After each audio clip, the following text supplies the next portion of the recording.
All right, welcome everybody, and thank you for joining us at an evening with MCG.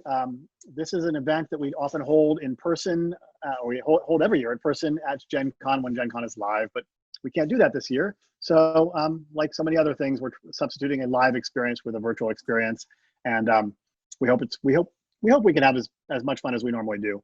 I will say that this is our first ever time running a public event on this scale via a platform like Zoom. So please bear with us if anything doesn't quite go the way we might like it to go. My name is Charles Ryan. I am the COO at Monte Cook Games and one of the partners and the marketing manager. And I was also, as you can see, the MC through the opening part. You're probably already sick of my voice. But let me go ahead and introduce the other members of the team. I'm going to introduce them according to the order that they appear on my screen, which may have nothing to do with the way they show on your screen. So I'll ask them to raise their hands to point out who they are. I'll start with Bear Whiter. He is our art director. Bear makes all of our products look so singularly beautiful and brings the visual element of how we want you guys to visualize our worlds to life. Next up, I'm seeing Sean K. Reynolds. Sean is is one of our designers and works in a development capacity as well. Sean was not shaking his head at that. Yeah, Monty any of you are welcome to jump in if you want to. Say again? Monty also raised his hand to confuse our audience. Oh, so now you're tattling on me. Jesus. The truth comes out at the MCG seminar. 2 minutes in. 2 minutes in. Right. And we're already off agenda too. So Shauna just spoke. Shauna is one of our designers, and we're going to be talking a lot about We Are All Mad Here, which is coming out next month. It was Shauna's latest big project to get wrapped up, and Shauna is also our managing editor and a partner and founder of MCG. Next up on my screen is Jen Walls. Jennifer is our customer service. Well, she is our customer service department, and she does an awesome job. All of you when things are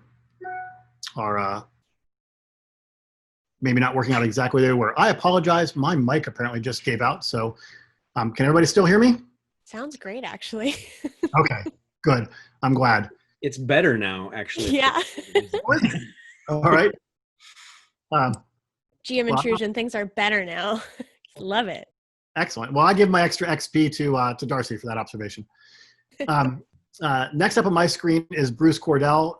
Bruce is a senior designer. He's been with us since the very, very early days. As we saw in the poll, went to high school with Monty, a very accomplished designer. That was you in that locker next to mine? Next up on my screen is a guy who probably doesn't need much introduction to people that are here. This is Monte Cook. Monty is obviously the namesake of the company. And our creative director, as well as one of our designers. Next up, I see Tammy Ryan. Tammy is our administration manager. She makes sure that our warehouse operates. She makes sure that all of the business functions of the business operate. And she often interacts with you guys out there in the community as well in a customer service role or other support role. And then lastly on my screen, but certainly not least, is Darcy Ross. Darcy is our community manager. And another person that you probably interact with a great deal if you interact with MCG at all. She is our face to the public, and our face and our voice. So that's me. Let me tell you a little bit about what's going on tonight. We're going to talk for a little bit. We're going to tell you about some cool things that we're doing. We're going to include some guests who have some cool things to show you. We'll do a quick Q&A at that point to sort of cover the general stuff, and I'll go over the Q&A guidelines one last time at that point, but I'll be more succinct. And then we're going to sort of rotate through, and we're going to put a couple of staff members up on screen at a time and give you guys a chance to interact personally, because I don't know how many of you guys have been to an evening with MCG in person at Gen Con, but that really is an in-person event where we try and circulate everybody through and get a chance to spend some face-to-face time with any of the staff members that you want to. And we certainly enjoy seeing you guys face-to-face and interacting with the community that supports us. So we're trying to replicate that as best we can. Before we get to that, give you a quick spiel, and it's still me talking for a while. Sorry about that. Monty would like to speak. Monty? Yeah, I have just a quick question before you start into the spiel. Yeah. If Darcy is the voice and face of MCG, what body part is Sean? We Wait. If we can pick, I want to be like a tendril. I want to be some kind of antenna. Stop the presses. The proboscis.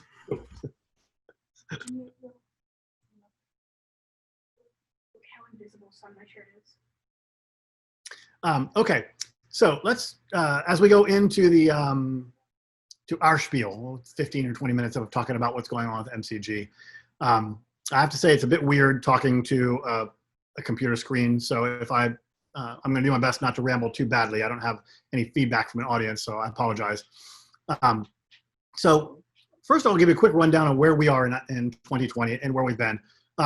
Obviously, we all know this is a really, really weird year. A really weird year in mostly bad ways. But the short version for MCG is we're doing okay. We all work from home, so that didn't really disrupt our operations too much for us to all continue to work from home. And fortunately, nobody in our team has been directly affected through ourselves or our families or our personal lives by the pandemic too badly. The Ryan family, myself, Tammy, and our two teenage kids, we can work the warehouse locally to do domestic U.S. shipping. So even at times where we can't have anybody else in the warehouse and we really need to isolate, we can do that and keep our operations going. Earlier this year, when a lot of places were closing down, we did see some of our production sources shut down for a while. And also we've seen slowdowns in shipping. So for example, right now we've got a couple of products coming over from China on shipping. Getting them onto ships was really hard because there are only a tiny fraction of the number of ships actually still plying the oceans now as there were 6 or 8 months ago. We also saw some shutdowns in the hobby channel. So when our products go out directly to Kickstarter backers and to people who buy from us, we can ship them directly, but lots and lots of people buy our products through game stores, and game stores were all shut down for a while, and the distribution network was all shut down for a few months. The good news is that we could sort of ride that out. We did ease our schedule a little bit. We gave ourselves took advantage of these existing slowdowns to slow our own schedule down just a tiny bit, but not with any major impacts. And we are in the very fortunate position of being reasonably sound for the foreseeable future as a business entity. So we're continuing to make our products. We're really happy with what we're able to bring to market. We're super looking forward to some of the things that are coming out this autumn and Tallis early next year, and a couple of other really great projects. Well, all of our projects. So, and speaking of all that, we've got We're All Mad Here coming out in a few weeks. I really wish I could hold a copy up, but we're about 1 week short of being able to do that. They're still at in bindery right now, getting made. Have you tried making a wish? It's thematically fitting, right? I've only got 3 of them. I don't know if I want to. We're All Mad Here follows The Stars Are Fire and Stay Alive, which came out over the course of the last 6 or 8 months. Hard science fiction and hard science fiction in particular, and horror are 2 of my favorite RPG genres. So I'm super happy to have those books have come out. I think that what We're All Mad Here adds that line is really neat because it's a genre that hasn't been heavily explored by role-playing games, the legit full-on fairy tale versions, as opposed to just sort of giving standard fantasy a fairy tale take. But We're All Mad Here goes in a really neat direction with that, with some really interesting perspectives, not just on fairy tales as we think of them, but also rolling in some of the ideas a lot of fairy tales bring in, archetypes and myth and madness and all the other things, great things that have to do with the sort of the fundamental way humans process the universe. And Shauna did some really cool stuff, bringing in elements of mental health, but with a modern understanding and of how mental health impacts people, which is something that you can use in that setting if you like to. It's a really, really great book. Godforsaken is coming up. This is the Cypher Systems sort of book about fantasy gaming. So if you want to play anything from sort of extremely mythic fantasy to gritty to very much like stereotypical tabletop RPG fantasy, whatever you like to do, this is the toolbox that you use to do that with the Cypher system. And that's really cool because it's going to be a fantastic companion to Talus, which comes out in early next year. I think April to the public, probably be delivering to Kickstarter backers in March. And Talus, this is my copy of the original book. For those of you guys who don't know, this is a masterwork book that is a conventional RPG fantasy setting, but just incredibly realized with lots and lots of creative content, and it will fit really nicely with Godforsaken, and we're super excited about the work we've been doing on that. And Sean and Bruce in particular recently have been knee-deep in Talus doing some cool stuff. And we'll have opportunities to talk with them directly about that as this event goes on. There's nothing conventional about Talus. Well, fair enough. Well, you know what, Monty? We'll talk some more about Talus in a few minutes. Before we do that, though, let's talk to some other people outside of the people you see on the screen right now. And I will pass this over to Darcy and allow Darcy to make some introductions. And Darcy, as you introduce people, I'm also going to ask them to use the raise hand feature because I'm looking at a list of 115 attendees, and I'll want to bring them on, but or Tammy might. I guess maybe Tammy needs to bring them on, and it'll be easier to identify them that way. All right, I'll just proboscis up the place. I'm very excited. Okay, so I get to be the community relations coordinator. It's the best job, full stop. And so I think everybody here probably recognizes what a fabulous community we have. And, you know, I just, as total random happenstance, when I was getting ready for this, I came across something that is absolutely not going to be visible to you, but I'll post a picture later. But it's a name tag, a really cool name tag from the first fans of MCG hangout I ever went to in Grand Rapids. We called it Grand Rapids Intrusion. And I have a character sentence name tag that says, Darcy is an excitable biologist who creates molluscan monsters. And so I think that was just a fun piece of ephemera to remind me, what these long leads of great community are. So what we want to do right now is to bring on two pillars of amazing community that many of you probably already know, but we want to give them a chance to speak to you all and sort of give them the spotlight. And some of you may not know them yet, so let's meet them. So this is going to be the two co-founders of the Cypher Unlimited Discord, which is grown to be much more than just a Discord. It's a place where people game together, huge friendships are being formed. They're streaming, actual plays, they're doing game design, they're talking critique and craft. So let's please bring on the two people who have their hands raised, Spigs and currently listed as Cypher Unlimited, but I think that's Ancient Owl. So they can introduce themselves once they are allowed to talk and they unmute themselves.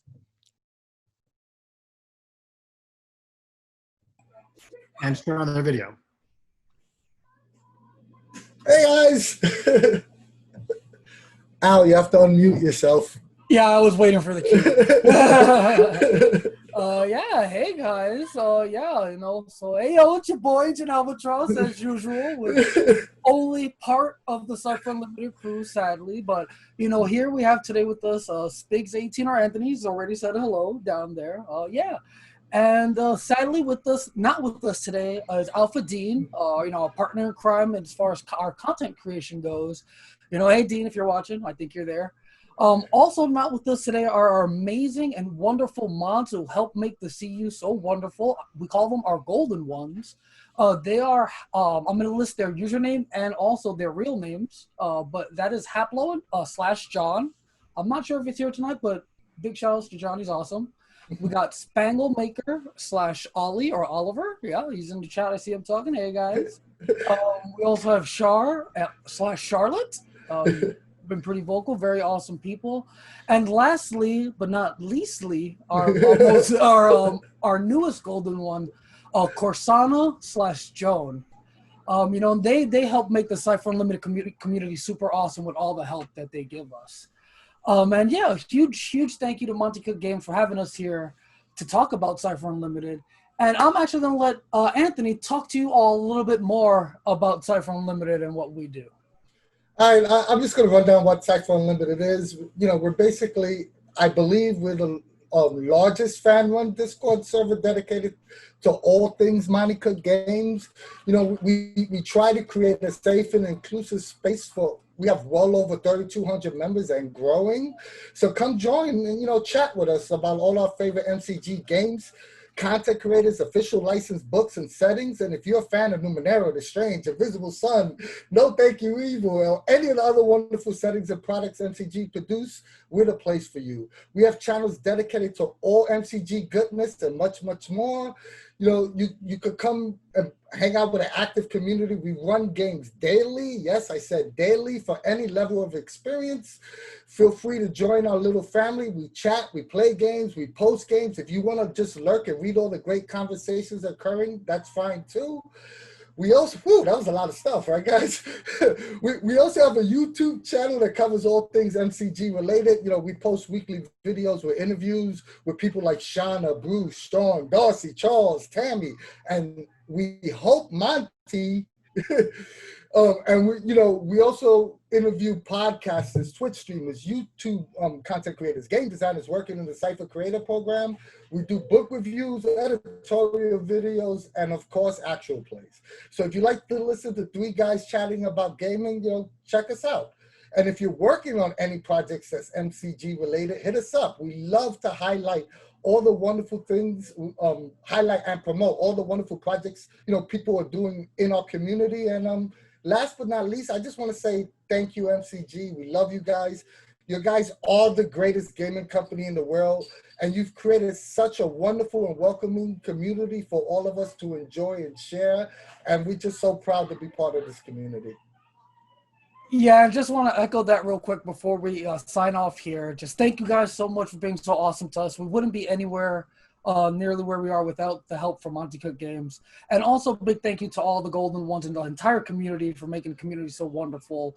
And finally, thank you everybody here for listening. You know, it's been awesome talking to y'all. And yeah, from us at the CU, we will see you later. Oh my gosh, I was not warned there would be crying. Okay, so we're going to say goodbye to you two. Thank you so much. Seriously, go check out that community. It's fantastic. It is a place of the internet where every time I go over there, I feel better. And, you know, it's like that's a treasure, and people work really hard to keep it a really positive space. So thank you, everybody. And I think they set up perfectly what I wanted to bring up next about the community, which is that, you know, I love the spirit of creativity and creation, and you know, the energy that so many of our fans are bringing. And so we're going to call out a couple of the interesting things that are happening in kind of streaming land and podcast land. All these wonderful stories and conversations that are spinning out and coming to fruition, you know, and leaping far and away from what we've put on the page. So I want to first point out the place that I would recommend you go if you're like, what are all these podcasts Darcy's talking about and all these streams? The Cypher Podcast Directory is an initiative that brings my heart deep joy. It is by the Redacted Files Network, and I will post a link to it later, but it is Megan Tolentino and the other members of the Amber Clave bringing together a lot of the links that round up discussion podcasts, actual play podcasts of Cypher System Games, Numenera, Invisible Sun, and much, much more. I do want to call out that I think the Secret Cellar is one of the, people are getting really weird with these actual plays and discussion projects, and that's awesome. So keep bringing that weirdness. I'm excited to see what even further weirdness you all bring. Weird is a good thing, yes, when we're talking about them. So go check out some of those. I'll put a link in the chat shortly. I also think it's been fascinating that some places have been doing cool, taking existing worlds that are out there and using the Cypher system and other games to bring them to life. So one example is Table Story is currently running a Forbidden Lands stream that is using the Cypher system. And so they run on Monday nights, and they're really cool. There's, I'm going to quickly list off a couple names. There's so many good people. Amber Clave, Quest Friends, Explorers Wanted are some of the great Numenera ones, but there's ones for the strange, like the Redacted Files has some great ones. Cypher System ones like Shattered Sky, Infinite Horizons. And there's Callisto 6, which was Geek and Sundry's Cypher System Superheroes game. And that team is going to be playing Predation, they just announced. So there is much more great stream content to come. But I have 2 announcements related to that. One is to support all of you amazing creators. We're going to be launching an affiliate program for streamers and podcasters. It's a way for us to give back to you who are doing so much great work, bringing our games to new people. And so what that's going to do is it's going to let you have links where when people want to buy our books and stuff that they hear from you, we're going to be able to monetarily support you a bit back in return for that. So it's going to be a simple system. It's just a way for us to continue trying to support you in all the ways that sort of a small company can. And I'm really excited about it. So many of you work so hard to spread the good word and share our games with people. And we really want to be doing everything we can to thank you for that and to, make it easier for you to do. So leading into that, I would like to bring on two more people. One of them already has their hand raised, Tracy, and we also want Kristen's hand raised. So some of you may already know the extremely wonderful Broadswords actual play that has until now been playing D&D. So I'm gonna let them introduce themselves and tell us a little about what their big new announcement is. Hello, Tracy and Kristen, it's good to see you. Oh. Hello, thank you so much for having us. So I guess I'll start. My name is Tracy. I'm one of the cast members of the Broadswords. I'm Kristen. I am also a cast member of the Broadswords. So we're coming to you today because the Broadswords, we're currently on season 3 of our first campaign using D&D 5e. We've been working through this campaign for about 2.5 years now, almost 3 years. Almost 3 years. 3 years anniversary. So we've decided that we're going to be concluding our story at the end of this season. We want to keep telling new stories, and we want to look into new systems and new genres. Yeah, so after some humming and hawing, we've decided that we're going to start campaign 2 using Cypher System, and we are going to be playing a space opera-esque sci-fi, which we are very excited about, given that we are all gigantic nerds.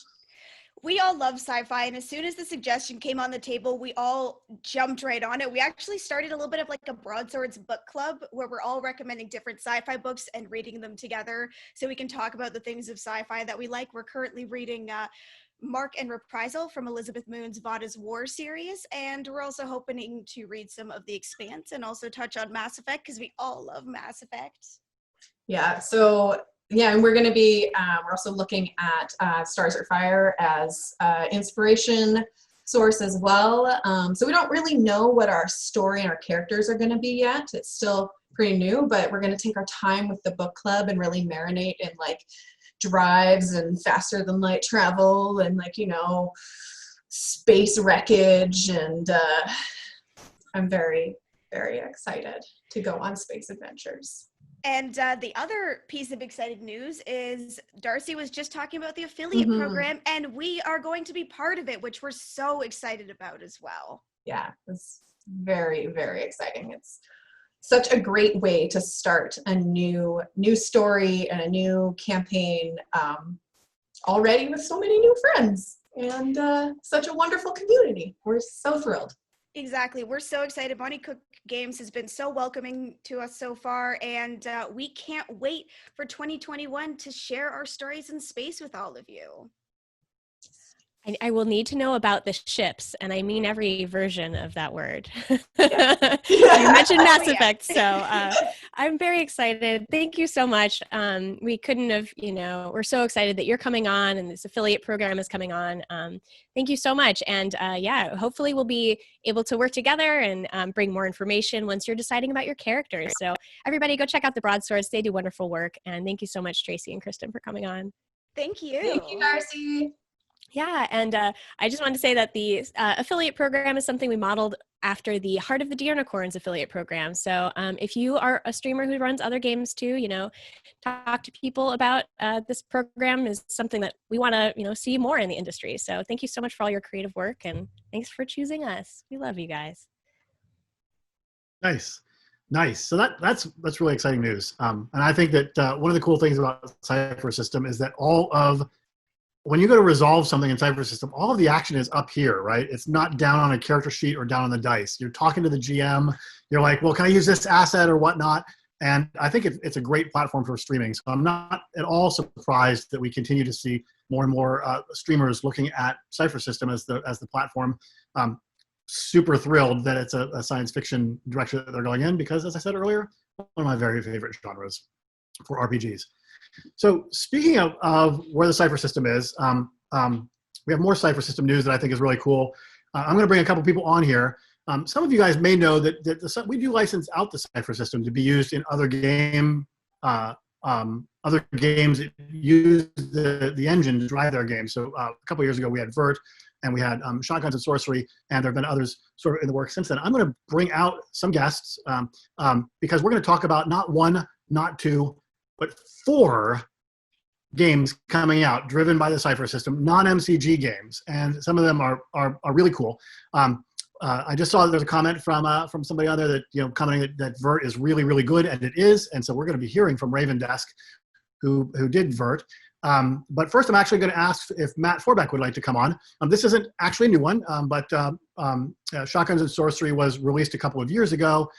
However, it was pretty much just went out to its Kickstarter backers for the most part. But Matt, who is the creator of the property, well, Matt, I'll let Matt talk about it.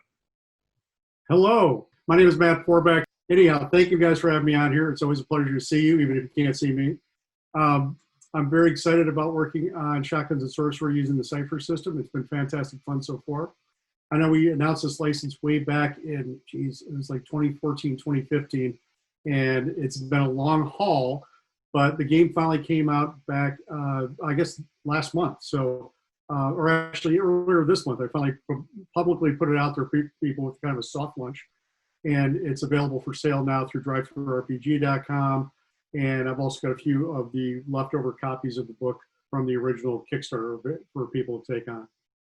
The only problem we've had, the license took so long to actually go through after the Kickstarter, not the license, but the production of the game, for various reasons that Outland Entertainment, who actually produced the game and did some amazing artwork for it and such, is no longer involved with the product. So it's reverted to me personally. And I and my eldest son, Marty, who some of you know, are actually working on the game nowadays. Marty just recently graduated from the University of Wisconsin-Madison and is, graduating into COVID means it's a hard time finding a job. So he's decided he actually wants to write games, which is, we all think better of him than that, but we're hoping that it won't hurt him too much. Matt, of course, is an enormously prolific RPG designer who's been in the industry for a very long time. I've had the very good fortune of working with Matt in the past, going all the way back to Pinnacle Entertainment. Matt, you want to tell us a little bit, for those who don't know the Shotgun and Sorcery property, you want to tell us a little bit about it? Sure, yeah. There we go. Look, I turned on my laptop camera. Now I have to look over here now. Hi, folks. Whoop, did I just break it again? No. Okay. Nope, you're on. Shotguns and Sorcery is something I actually came up with for the Wizards of the Coast setting search back for 3rd edition, the one that Keith Baker won forever on. And I just had it sitting in my pocket after that, and I actually sold it to Mongoose Publishing as a D20 setting back in 2001. Unfortunately, after that, or fortunately, my wife became pregnant with quadruplets that year, and that kind of scotched me in my plans for doing extra stuff like that, amazingly enough. Then many years later, about a decade later, Robin Laws asked me to write a short story for his new hero anthology, which Pelgrane Press was doing. And I dug up this old setting I had and decided to write some stories for it. I ended up writing 3 short stories and 3 novels that I did for my 12 for 12 thing when I was writing a bunch of novels in 2012. And then this artist, Jeremy Moeller, you can see some of his artwork here behind me. This is from the cover of the book. Jeremy approached me and said he had this company, Outland Entertainment, that wanted to do a role-playing game based on the stories. And I was thrilled about that because Jeremy's a good guy and he's a great artist, and I was really excited about that. Essentially, it's a world in which the good guys have taken it on the chin. The entire, this undead ruler called Ruler of the Dead has unleashed a zombie horde across the entire continent that's killed everybody, except all the free people's managed to come back to this one mountain where a dragon lived on and said, "Dragon, save us. We have people here trying to kill us, or eat us." And the dragon said, sure, I'll save you. I'll protect you long enough for you to build a wall around the entire mountain if you make me the emperor, right? So now the entire place is ruled by the dragon emperor, who sits at the top of the mountain, and the elves live just below him in the elven reaches, and the dwarves live in the stronghold below him, or below them, and it goes all the way down through your traditional fantasy races until you get to the humans, and then to the orcs and the goblins and such, who live down at the bottom near the wall, where they can still hear the zombies scratching at the wall every night. And it's been going on for about 1,000 years now, so we have a little bit of advancement in magical society in that you can flag down a flying carpet for a ride from one side of the mountain to the other. We have firearms, we have all sorts of wacky stuff like that. And the main character in the stories is a guy named Max Gibson, who's trying to figure out some of the mysteries behind the setting. And we decided this was fun enough that we would open up for everybody to just play all sorts of different adventures in it. You can play urban adventures within the city. You can go explore the undead plagued ruins throughout the area beyond that. And one of the neat things about this is you can then take it and plop it into any portion of your already existing fantasy campaign that has a section that says, you know, there be dragons here, or there be undead here. Any part that's like the iffy part of your map, you just plop this right in the middle of it, surround it with some zombies, and you're ready to go. I'm looking over here now. That's really cool, and it is a beautiful book. Jeremy, I think Jeremy did all the art for it, didn't he? He did most of the art for it. He did the cover. He did a lot of the other stuff. One part of the delays is they get some interesting personal issues at home, so he wasn't able to get all the artwork done. He was the art director for the entire thing and commissioned people to do artwork in his style. So I wouldn't blame you to be somebody who looked at it and said, geez, this is all Jeremy stuff. And it all looks fantastic. We actually have a comic book that we're working on that I wrote for him that we have artwork. I just finally saw some inked pages for that's going to be coming out as part of the Kickstarter. We have some additional supplements that are coming out for it. We have cards that, like the Monte Cook Games Cypher System cards. We're doing those for Shotguns and Sorcery as well. Marty is writing an adventure based on one of the stories that I wrote that's about half done. And we have a creatures book called Monsters in Mean Streets that's going to be coming out as well. Very cool. Nice to see it finally meeting its potential to become an actual full-time. Yeah, honestly, it's been a long time since I've been doing this kind of stuff as a publisher, which is kind of crazy. I know you guys from way back doing this stuff, but it's fun. It's really amazing. It's really kind of fun to have my son coming along on this adventure with me. Cool.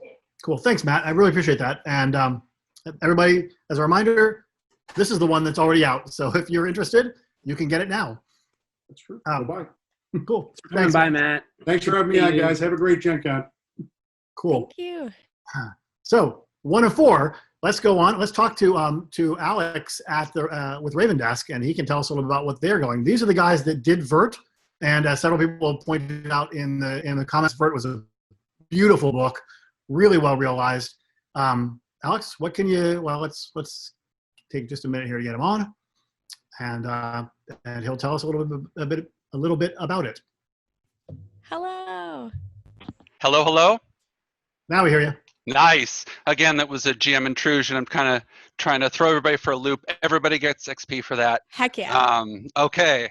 Well, thank you for the intro. Sorry for the pause between, but yes, as Charles mentioned, Ravendesk Games. We're the ones who put out Vert. It's still holding up after thousands of games at this point, and for me at least. And what we're doing for this next project here, I'm purposely making it a little mysterious. And I don't know if, I'll try to share screen something as well, but if not, I'll be putting a link out there. But this particular project, I can certainly, let's see if I can start with the video here. Am I able to share screen? It looks like. Okay, here we go. There we go.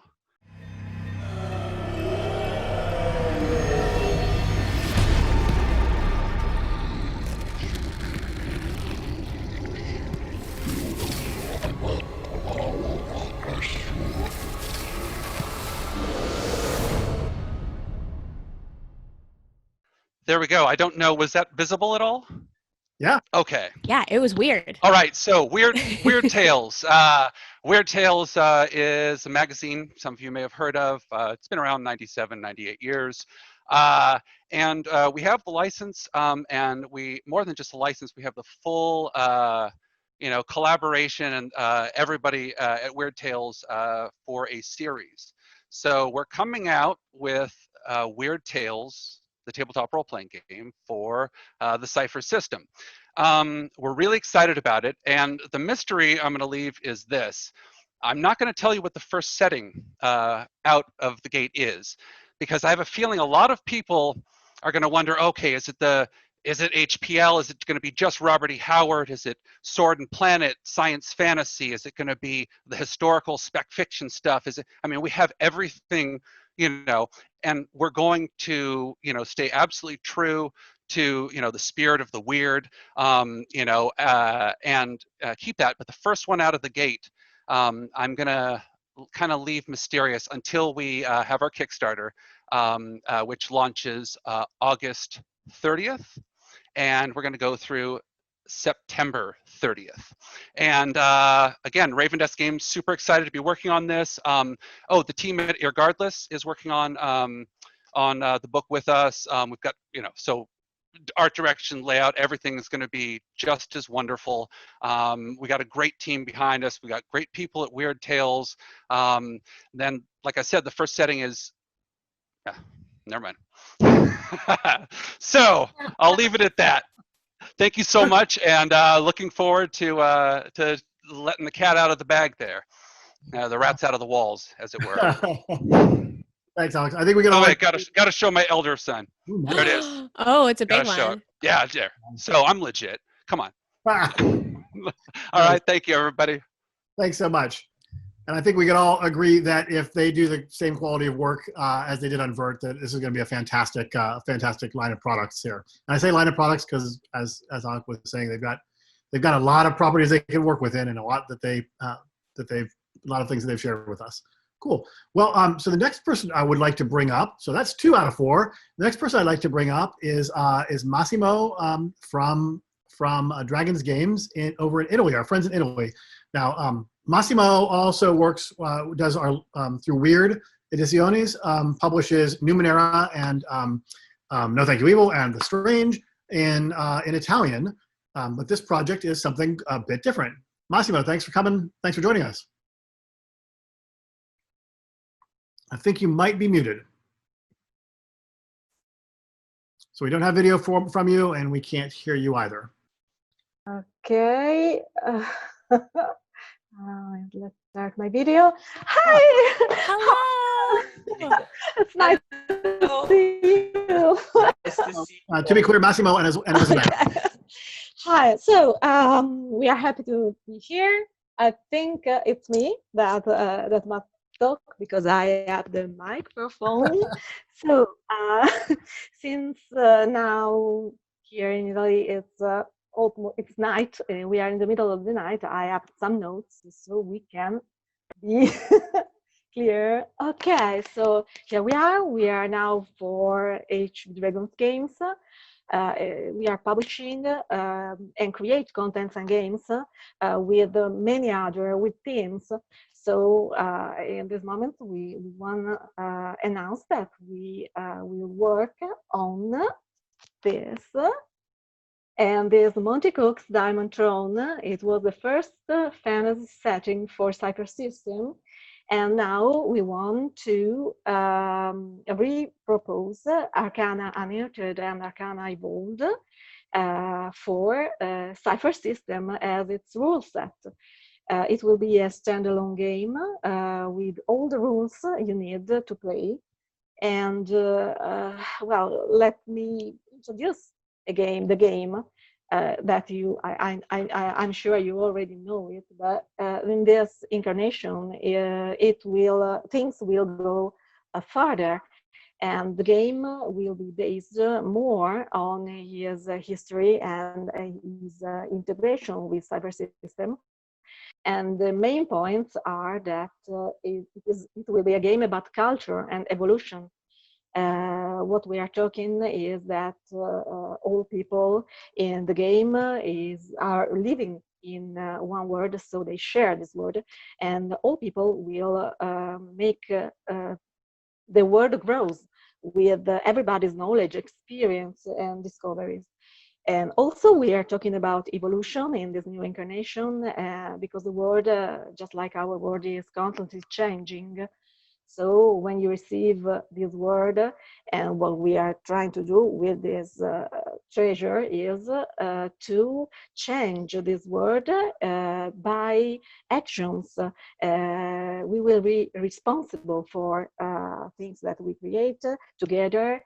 And well, we will present this game for the reason in the Kickstarter campaign in August. So please help us to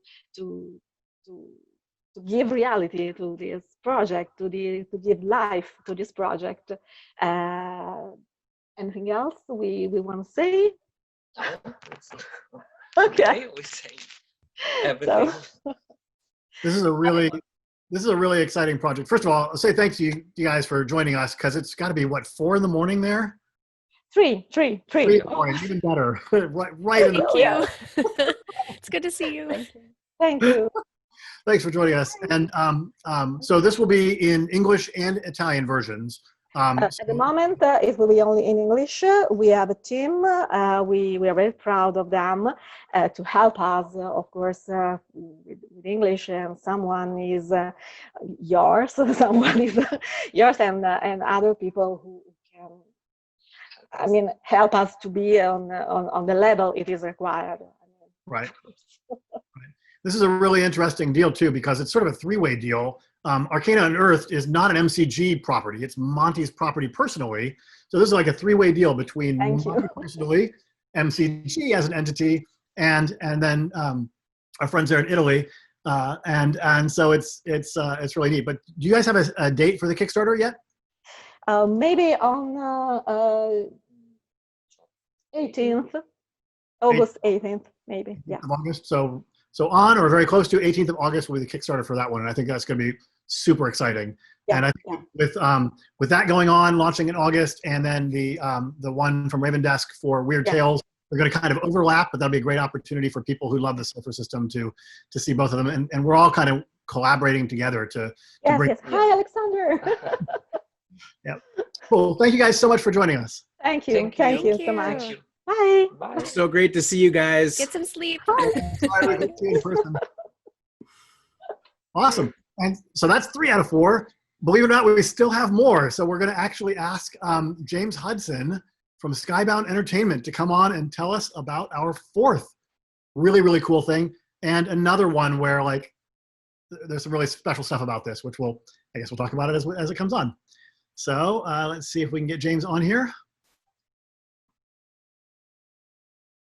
Now, I don't know how much James is going to say because they have their own announcement tomorrow, which I would encourage everybody to also go to. So he might just. I'm going to say everything, Charles. I'm going to say everything. Reveal it all.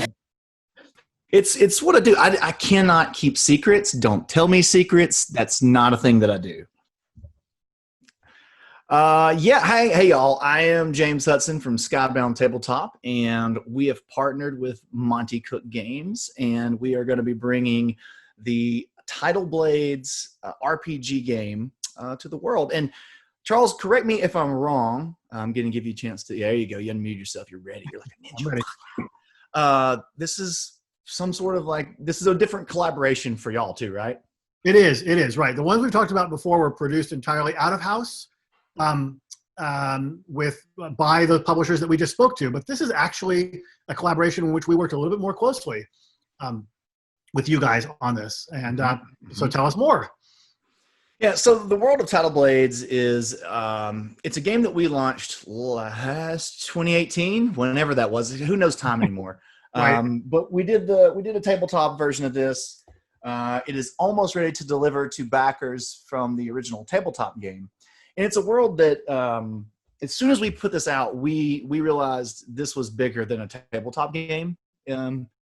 We had people reaching out to us. We had people asking for comic books, graphic novels, animated series, all sorts of things. And we knew that we wanted to explore the world more and do more things with it. And, one of the things that people kept asking for was an RPG in the world. And so that set us on a journey of yeah, sure, we love RPGs, let's do that. And but we knew that for us, that D&D wasn't the right fit. It just didn't feel right because this isn't a world that was combat heavy. Now there's plenty of things to punch and take down, but we wanted more of the space up here, and that's exactly what the Cypher system does. And as soon as we I had my experience from No Thank You Evil even before this whole conversation. And Charles, we sat down with you and Darcy and Tammy, and I don't remember when it was. Again, timelines have melted together. And we did. I was in Reno at the Gamma Trade Show about March of last year, right? Sure, that sounds good. Okay, so all of the sense of time has been sequestered in Charles, and none of us get any. Thanks a lot, Charles. It's astounding. Yeah, it's the way it is, And so when we played that, and I instantly knew. I mean, I was like 10, 15 minutes into that demo, and I was just like, yes, because we were all up here, and that's the world of Tidal Blades. It's more of a connection between the characters, and so been working closely with David and Lena, the art team of Mr. Cuddington is the moniker that they go by. They created the world, and Shauna has been writing, typing. I don't know what she does. She may actually draw or type. I don't know. Shauna, what do you do? I've been holding this secret for so long. So she's been doing her thing on it, and it's been an incredible process to just watch David and Lena and Shauna go back and forth, just building the world and building out the book. And I'm just really, really excited. We've got a full panel tomorrow, 10 a.m. Pacific Standard Time, where we are going to deep dive into this further. So I invite anyone who would be interested in this world and this RPG to come find out more. Yeah, we are super, super excited about this. You guys saw the cover there. I didn't know that we were planning on unveiling it here. I thought they were going to have a whole announcement tomorrow, which I think there will be more details on it tomorrow. But the artwork for this game, it's all like that. It's spectacular. It's really beautiful. And I know this is a little bit sort of off agenda, but Shauna, do you want to say a few words right now about your involvement in it? I just shouted into chat, yes, you can play Turtle People, because I saw everybody was so excited about that. Yeah, we are going to talk about it tomorrow, but it's this beautiful world with beautiful art, and there's a lot of water and wonder and this sort of just sense of beauty, and it's all about defending your home and making the world better. And it's a wonderful team, and I'm having such a great time turning it into a role-playing game with them.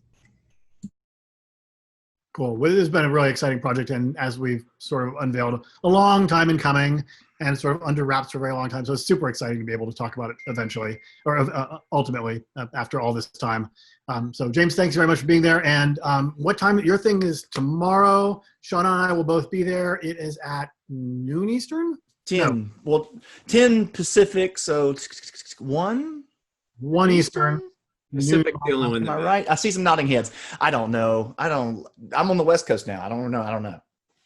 If you go to our Gen Con page, if you go to mcg.com, montecookgames.com, and click through on the article about Gen Con, you'll see how you can get to where events are. And we've got that event, even though it's their event, on our list of things to do. So you can sign up for that.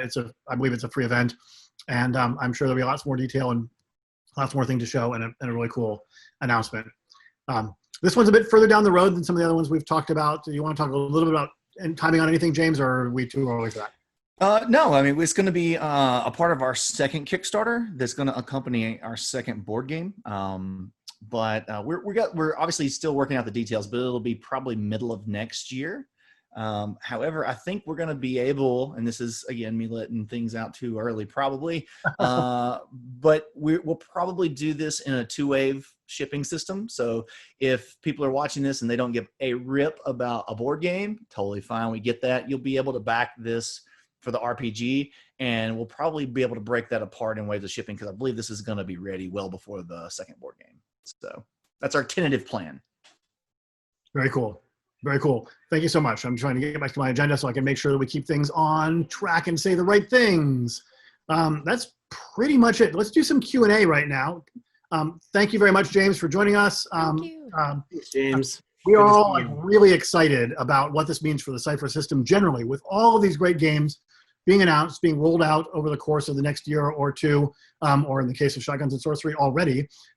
This is great news for the Cypher system, and you're going to see that the Cypher system has a larger and larger footprint in the space of published games, in the space of streaming, and all of these other places. So for those of us that love the Cypher system, this is all really fantastic news. All right, let's do some Q&A.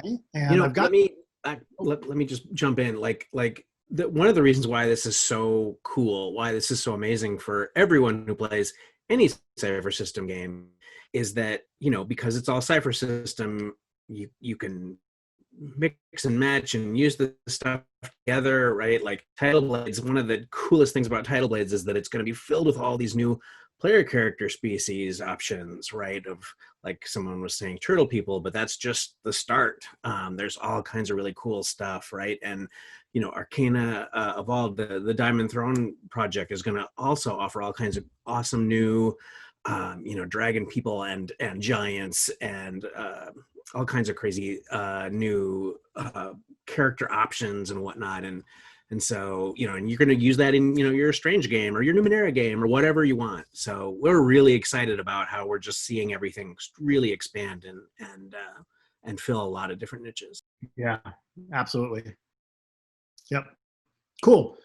All right, so let's answer a few questions here for the entire team. And the way this is going to work is I've got a few questions in the queue that are general in nature, and I'll approach those while the entire team is here on screen. And then after that, we're going to go to some rotations and we're bringing people up more singularly, basically 2 at a time, plus myself as the MC, and have more directed questions. And that's the part where you guys can jump in and ask your questions. We'll give you the mic to do that. But let me go through some of the questions that we have currently. If you've asked a question, I see some particularly from early on that were very sort of specific in how they were directed. I might skip those, like either about a very specific topic or very directed as a specific person, specifically who isn't me. I might skip those questions and delete them out and ask you to repost them with, as I said earlier, post them like, Monty, what is your favorite color? And that way, when we actually have Monty on screen for you to talk directly to Monty, you would be able to ask that question at that time. But I'll go through some of these very general questions. I have one here from Alpha Dean, from Dean Lewis, who asks, how do we become affiliates? And I'm sure that question is the one that Darcy could answer for us. Hey, come talk to me, Dean. We got a lot to talk about, but we will have a sign-up page. We'll have some information about the program. I'm going to spend a little time talking with some of our amazing streamers and podcasters ahead of time to sort of make sure that fits with what you're already creating. And but it should be a pretty simple process of telling us what you're making, how often it comes out, how we can promote it, that you'll live up to the wonderful code of conduct and standards that the community already is living up to. And then, so we'll definitely make a big splash when we roll out this sort of sign up page. But I would love to talk to the Cypher Limited folks about what that looks like. I think we're going to shape it along with the community, and I can't wait. Awesome. Dean has a follow-up question, which is, did you say Diamond Throne? Which I think the answer is yes. Okay, so let's see here. I got a question directed at me. What is this is coming from anonymous attendee. So I don't know exactly who that is, but what is the status of incorporating online gaming platforms onto Monte Cook Games? So we work with Roll20, and we chose Roll20 because Roll20 is more about the game focus than about this. Like some of the other platforms are very much designed to support games that are very mechanics heavy around the characters and so on and so forth. And that doesn't serve Cypher very well. So Roll20 is the platform that we chose to kind of focus on. Now that said, we wish our focus and our support of Roll20 was a lot better than it was. And it is something that is on our near-term radar to get more into. 2020 being what 2020 has been. We haven't always been able to do things on exactly the schedule that we would have liked, but look forward to there being something more there at some point. I don't have more to say about it at that point than that. But let's see. I just got that one. Dean posted as a question. Yay! I'm going to go ahead and close that one. I guess in response to his previous ones. Big mood, though, I guess. Indeed. Yep, I'm glad that people were really excited about that. Did we give a shout out to Jeremy for creating that? Just to give him some credit. Yeah, absolutely. Jerry Tolbert, our excellent IT guy, set that all up, as he sets up all the cool things that we do on our website and our web store and so on and so forth. So yes, we should definitely give a shout out to Jeremy Tolbert. Jeremy did that at the drop of a hat, by the way. So when this program does roll out, know that Jeremy, like, it's sprung from his mind, fully formed. He's beautiful and smart, and we are so lucky to work with him. Thank you, Jeremy. I have a question here from Sketch, which says, any chance we might see a superhero genre book, like, along the lines of Stars of Fire or Stay Alive? Anybody want to talk about that? I mean, sometimes we don't always go too far into our distant plans, but Monty, do you want to talk about that? I would love to do that. I actually think that Cypher works really, really well for superheroes. We've had a lot of fun playing some superhero games using Cypher, and I would love to dive into that more. So it's very possible. Yes. Nothing firm planned, but. Yep. It's worth pointing out that while this is not an actual fit, we do have some adventure material on our website, superhero focused, and the mechanics that we used for that and for superheroes generally, where it's been treated in some of our other books, are very much like what Bruce pioneered in Godforsaken, the idea of shifts, right? Is that not correct, Bruce? The shifts showed up in the original core book, but I did make use of them in Gods of the Fall, which came out a few years ago. I kind of took the idea of shifts and just they were called divine shifts in Gods of the Fall, and they worked fantastically. They were applied a little bit different. You got them according to different rules, and for superheroes, you had to, of course, you had to do your divine labors. But yeah. Right. I apologize. Gods of the Fall, not Godforsaken. I just bungled that name. Yeah, well, John Daly, there is a whole section in the Cypher System rulebook for superheroes, but I think the question is the way that we are focusing in on fantasy and sci-fi for superheroes. And somebody pointed out in chat, Callisto 6, a great example for doing a cool sci-fi superheroes kind of mixture thing. So go watch that. Yep, for sure. John Daly asks, I'd like to help run con games after the COVID apocalypse ends, assuming it ends. Where can we sign up? Darcy, you have anything to say about that? I will drop a link to the asset team in chat. So again, these are strange days. So we are sort of figuring out how to have the asset team, which usually runs games at their friendly local gaming store or cons. So I think that's the best program that you can sign up for, where I'll reach out about cons that have asked for presences. But run games at your local con, come talk to us, come to the contact us form and let us know if you need some support. But I think the asset team is the best way to find out about cool opportunities and to link up with other great GMs who are running events for new people. So I will drop a link. Cool. Now, this is not exactly unplanned, but I think I'm going to go ahead and push us straight through to the rotations on account of the fact that we are now an hour and 10 minutes into a 90-minute thing, and we had actually intended the rotations to be the biggest part of this. So we're kind of cutting into what I think is sort of the funnest part of the whole thing. All right, so let's do this. Let's get Shauna and Bear on as our first two. Bear loves being in the hot seat on video, so this will be fun. I don't mind video. So he says. Always says. So this is your chance to talk to Shauna and Bear and ask your questions that are directed at them. Let me see if I have any really good direct questions already in the queue specifically for them. Otherwise, we fight. Otherwise, well, that could be fun too. I don't know where you are. I have friends with me though. Me too. Cats. Oh yeah, but these cats. Yeah. Somewhere I have the. Where is he? Somewhere I have. Yep. I'm just going to read this one out. Sketch says it's not really a question, but you do amazing work, Bear. Thank you. I would absolutely agree with that. It's certainly helpful to have, we have such a creative design team, and they give me so much good stuff to work with that you know, it's easy to rise to the challenge. I think when I have such good worlds to be working with and great artists, of course, that we work with. Cool. Can I ask Sarah to raise your hand? I'm going to ask everybody if you've got a question in the queue that you'd like us to hit at this particular time, or perhaps later on, at the time that you would like that to be asked, if you could raise your hand. Using the raise hand Zoom feature. If you hold your hand up, we won't be able to see it. All right. So Sarah, I'm going to allow you to talk here. Okay. So Sarah, you had a question for Shauna. Oh, okay. Can you hear me? We can. Yes. Awesome. So I was just wondering how you approached writing about a difficult subject like mental illness for We Are All Mad Here. And before you answer that, Shauna, I'm going to actually apologize to Sarah because she asked me to read this for her, but I completely overlooked that until it was too late and she was already on. I apologize, Sarah. Okay, now to Shauna. That is a fantastic, super long and complicated answer. But like everything that I do, I started by doing a ton of research. I did a ton of reading. I have a degree in psychology, specifically in post-traumatic stress. I pulled from my own experience with mental health issues. I suffer from depression and some social anxiety. We had some great sensitivity readers who helped us through the process as well.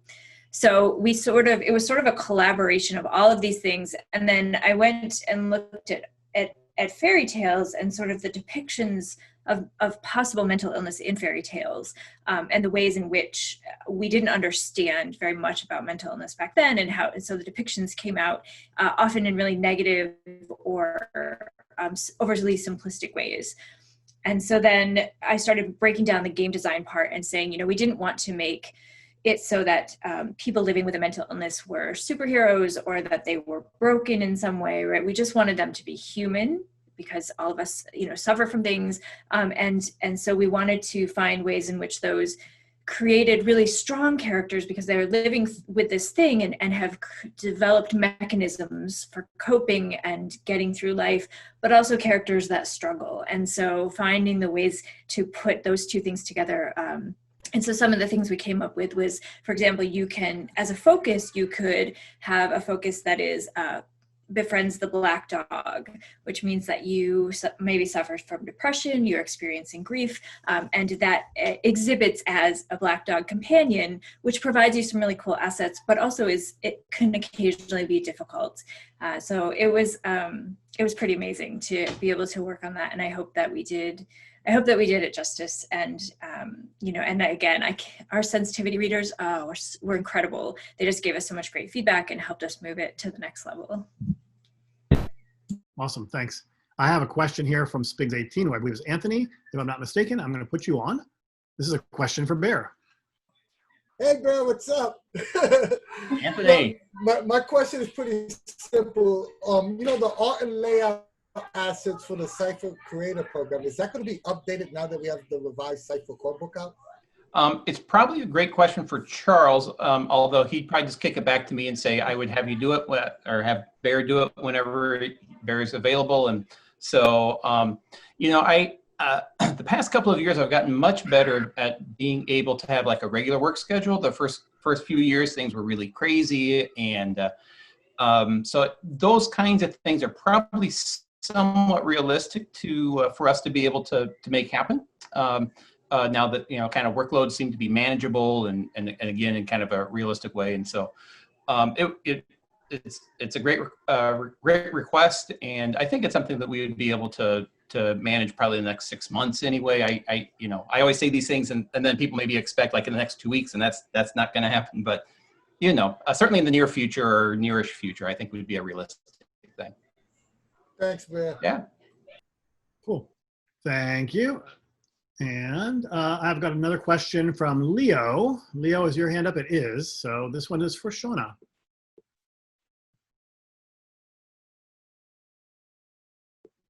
Oh, I'm sorry. Once again, I have overlooked the fact that I have been asked to just ask the question. So I'll just go ahead and say, Leo said, a silly question, but what's your favorite fairy tale creature, Shauna? Oh, favorites are so hard. Funny enough, I think it's the black dog. Not surprisingly, because I have a black dog named Ampersand. But in researching all the types of black dogs, and I actually wrote in We Are All Mad Here a little sort of fairy tale poem to the Devil's Dandy Dogs, which is a version of the black dog, also known as like Shuck, and he's a Barghest, and he's got like just a ton of names. So that's probably my absolute favorite. But my second favorite is Death, who is a fantastic and amazing and interesting fairy tale character. And he is also an NPC in the book, or she or it, depending on which version of Death you're using. That's awesome.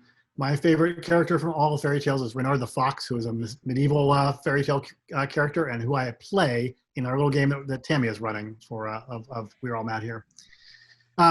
I hate to do this. I'm really sorry. We have lots of questions, but we are running out of time, and we have so many other people to talk to. So I'm going to go ahead and ask if Tammy is able to do so. Let's bring Sean and Jennifer up. And again, for those people who have asked direct questions to Sean and Bear, I really apologize. I wish we had more time to hit more of these guys. Hi, Jennifer. Hi, Sean. Hello, folks. Hello. Let's see if we have any questions that are perfect for you guys. Maybe not quite yet. But maybe You're also the germaphobe vegetarian duo. Oh, that's We right. are indeed. Perfect pair. So we have a question from Dave Steckel, who said, will descriptors and foci appear as options to use in Arcana of the Ancients? So Arcana of the Ancients is a 5e book. And so it's not like you're importing a Cypher System character in there, but what Bruce did, he handled most of the technology stuff for AOTA, and we took some of the prominent and appropriate foci like fuses, flesh, and steel, and made that into iron and flesh, which are non-technological magic items. So if you want to play a character who fuses flesh and steel in your 5e game, there is equipment that you can get that allows you to do that. So you can emulate the Cypher System sentence through that sort of mechanism in the game. Cool, cool. Trying to find out what else fits. Let me scroll down here. I'm trying to find some good questions for you guys. Dave had a couple of questions, so why don't I go? Dave Steckel, can you go ahead and raise your hand? Excellent. So I will allow you to talk. I think you had one or two other questions that maybe Sean and Jennifer could talk to. Hi, can you hear me? Yes. Hi, how you guys doing? Good, thank you. What's your question? Well, one was we'd be making any like the Roll20 type modules for any of the current adventures, like Slaves of the Machine God, something like that. We're not, like, I've fiddled with Roll20 a bit, and I think Charles has too, and there's definitely a learning curve, and I think it's probably going to be better for us to find somebody else to do, but I don't know if Charles is making arrangements. So that is actually something that we have looked at, particularly in this year. It might not be surprising to learn that Roll20's popularity has skyrocketed. I mean, it was already a very popular platform, but their usage has gone up by orders of magnitude. So clearly there's an opportunity there, but we need to work with them closely to do those conversions, and their bandwidth has been limited. We've also, as everybody, found that this year has been kind of weird in terms of trying to get things done. But that's pretty high on our list to get more and more stuff onto Roll20, which I think I addressed a little bit earlier in the thing. So I guess the answer is we don't have any specific plans to announce to you, but yes, it's something we're absolutely thinking about. And my last question was, since you're doing Arcana of the Ancients 5th edition stuff, any chance of seeing a conversion for the Kython for 5e or Numenera Cypher System from the Book of Vile Darkness? That is essentially, that belongs to Wizards of the Coast. The Book of Vile Darkness is something that Monty wrote, but he wrote it while he was working for Wizards, so that's theirs. That'll be on them to do. It'd be interesting to, I mean, we're having fun converting these 5e things, but we don't own the rights to that. Ah, okay, thanks. Cool. Thanks, Dave. I have a question here that James Fellows has asked me to ask for you guys. Sean, will you write another amazing Free RPG Day booklet? I would be happy to. We didn't do anything for Free RPG Day this year. Who knows what we're going to do for it next year? But yeah, if that's what we all decide to do another one, I'd be happy to. I had a really lot of fun running Ashes of the Sea. I ran it as an adventure for my current Numenera group. They had a great time. And yeah, check it out on the MCG site. If you haven't, it's free. It's an intro to Numenera, and there's links to have pre-gens. Just yeah, that sort of weirdly, Free RPG Day sits in this bizarre space between marketing and creative, because on the one hand, it is basically a marketing action. On the other hand, it's a product, right? And so our creative team puts their heads together to come up with something really, really cool. So that's something we worked together in the past. We did Ashes of the Sea. Before that, we did, what was the one the year before that? Dennis wrote Hunting Sound? Ancient Sound, I think. Hunting, yeah. And that was another really cool adventure, which I think Bruce wrote, if I'm not mistaken. It was Dennis. Oh, was that was Dennis, right? Wow, Dennis Wow, when he was with us. Awesome. Yeah, so those are products that we're very proud of. And you can download them from our website. The physical products obviously are long gone, but that's it. So anyway, again, I really apologize to everybody. We are moving so quickly through this last little section. We only technically have 6 minutes left in this project. Feel free to tweet at me. I'm Sean K. Reynolds on Twitter. I'm very active there. Before we say goodbye to you guys and bring on the next couple, Jennifer, do you want to tell us a little bit about Lawful Good Gaming? Oh gosh, well, Lawful Good's kind of on a hiatus right now, just because we haven't had the time to devote to it. But I believe it is still active out there on the internet. I think it's just lawfulgoodgaming.com. Maybe I can't quite remember what we selected there, which is terrible to say. But it's definitely something that isn't gone, but it isn't quite as active as it used to be. So hopefully it's something we can get back to once things kind of calm down in the world. Right. Yeah, and so many things have been disrupted this year. It's indeed kind of par for the course, sadly. Cool, excellent. Let's have Tammy on along with Bruce and say goodbye to Jen and Sean. Thanks, guys. I'm back. Hey, Bruce. Tammy. Hi. Who has some questions for Bruce and Tammy? I'm going to have a look here and see what we have in the back, because we do have a bit of a backlog. It's one of my favorite Numenera pictures, by the way. Sorry. But that's a beautiful. Entertaining the audience while you look for questions. Okay. Well, let's have Leo come on. Leo? Yeah, I think you got a question for Bruce. We can't hear you. You might be muted. I don't know if we're maybe having a technical issue there if you can't get on. But Leo basically asks, are there any plans for the future of The Strange? Aha. The technical answer is we don't have anything planned right now. But The Strange is something that a lot of people love, including a lot of people inside the company. Monty and I had a great time writing it. And, you never know what the future could hold for The Strange. But in a certain way of looking at it, every time we come out with one of these projects, like, say, Stay Alive or The Stars Are Fire or We're All Mad Here, we're coming out with another source book for The Strange, given the fact that we're constantly hopping through different iterations and different fictions. So I know that's not specifically what you're asking for, but it is kind of an additional module for The Strange. It's like a constantly lengthening, broadening pool of content, just as it is for the regular Cypher system. Of course, The Strange just kind of started us down that road. Yeah, and Bruce is not wrong about a lot of love for The Strange inside the company. I ran a Strange campaign for a really long time. Really, really enjoyed it. Several of the members of the staff, but were part of it, but also people outside of the company.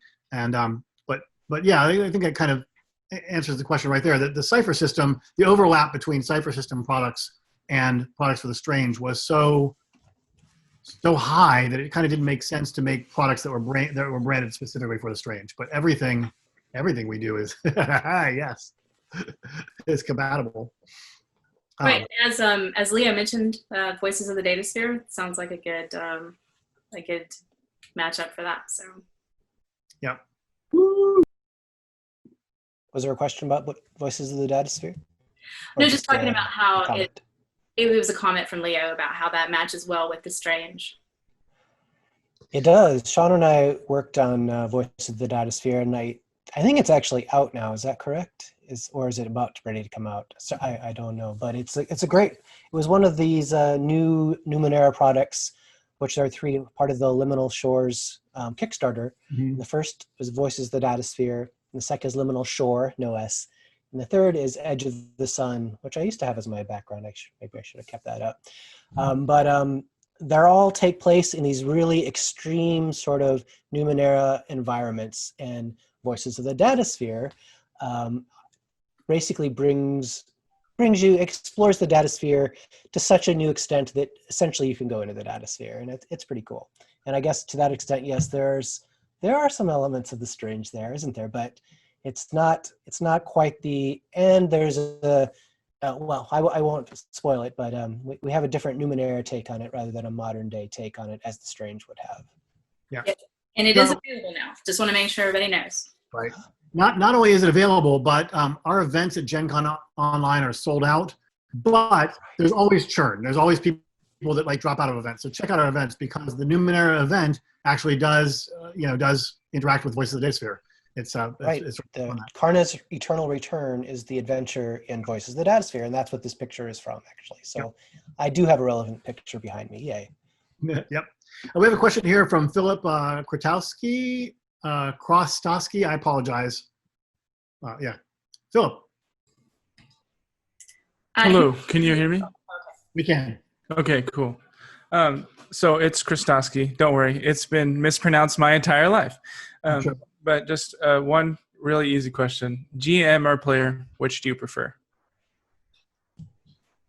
Tammy, answer that question for us. Well, that's an interesting question. I really, I like being the GM. I've started doing it much more recently.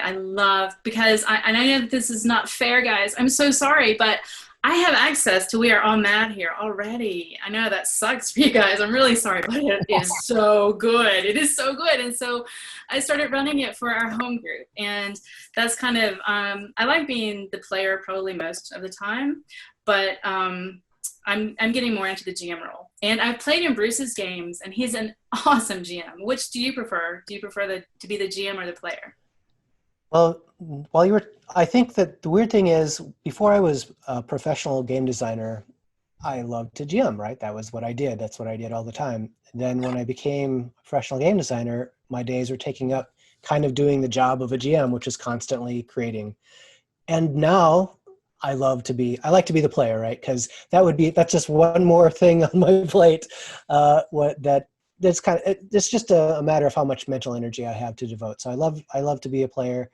I've had times in my life when I prefer to be the GM, but not right now.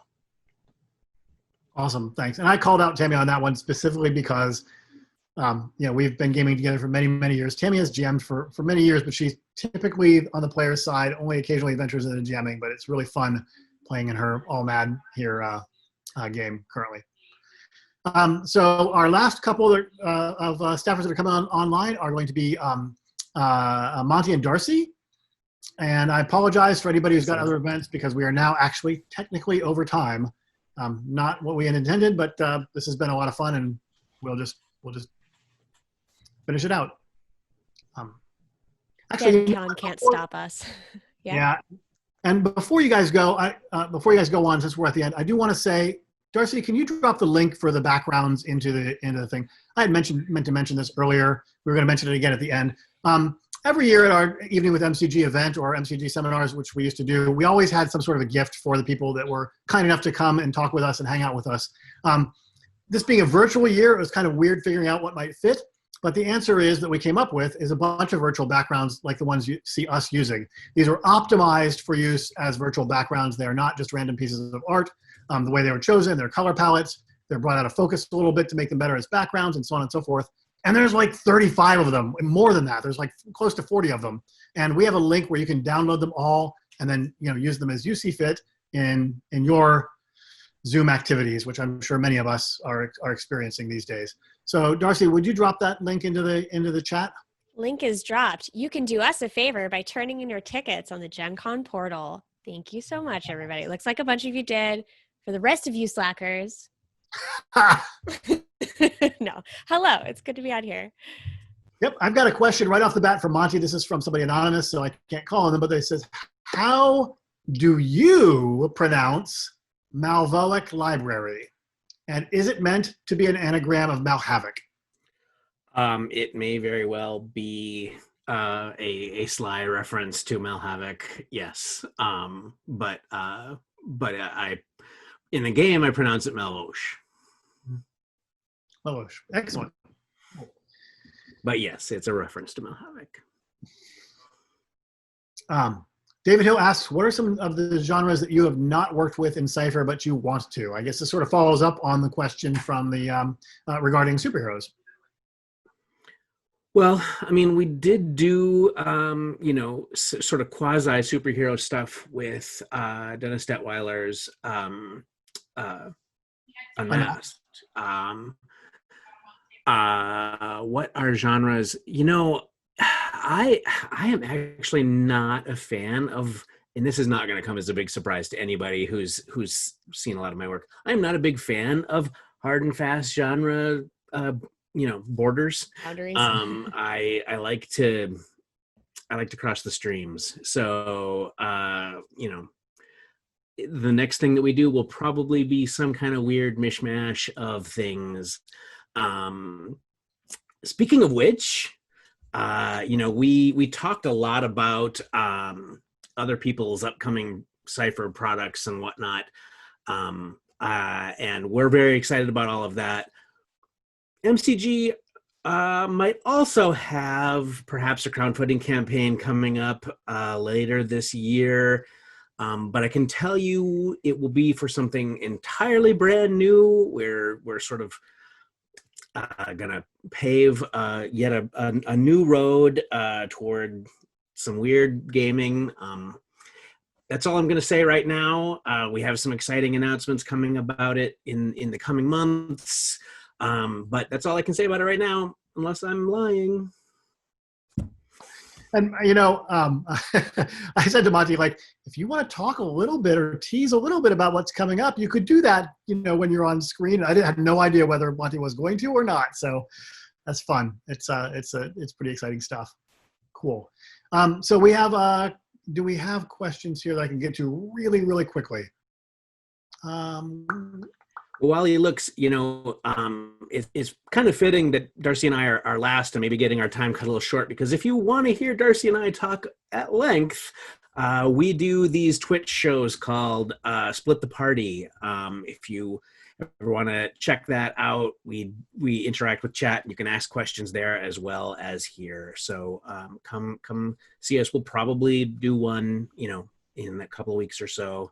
Mm-hmm. We do them every couple of weeks. Yeah, they've been really good for feeling connection across, the quarantine and across the country. So it's been a great chance to hang out with the community.